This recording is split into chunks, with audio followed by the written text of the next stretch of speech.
Pasca penggeledahan yang dilakukan BNN, rumah mewah milik HS di Tulung Selapan Oki situasinya sepi. Dikabarkan HS dan istrinya kini sudah diamankan oleh BNN. Pasca penggeledahan dilakukan oleh Badan Narkotika Nasional Pusat dan Sumsel terkait kasus dugaan aliran dana bisnis narkoba. Rumah mewah milik HS di Desa Tulung Selapan Ilir, Kecamatan Tulung Selapan, hari dikabarkan sepi.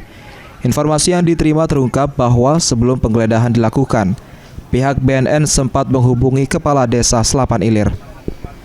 Kades Selapan Ilir Yendi saat dihubungi mengungkapkan jika tim dari BNN sudah masuk ke desa pada Selasa malam dan meminta Kepala Desa untuk mendampingi proses penggeledahan. Senada dengan Kades Selapan Ilir, Sekretaris Camat Kecamatan Tulung Selapan Suhaimi mengungkapkan situasi rumah milik HS terpantau sepi. Suhaimi sempat kaget melihat keramaian di rumah HS yang memang sudah tersohor namanya di Tulung Selapan itu dengan adanya penggeledahan oleh Badan Narkotika Nasional. Kami itu informasi kelanjutannya.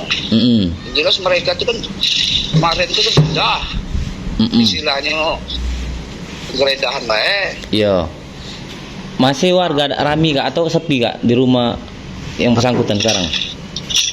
Gak sepi, uang tuh boleh nengok banyak polisi itu rame. Sepi ya. Kan lagi. Dan bukan wong situ. Jadi kurang paham. Tapi kan namanya kalau terdengar, namanya kan keji itu sudah jelas lah. Ya. Informasi yang diperoleh HS beserta istri dan anak buahnya sudah diamankan sejak Senin 28 Juli oleh BNN. Hingga kini belum ada keterangan resmi dari BNN terkait status hukumnya. Novan Wijaya, PAL TV.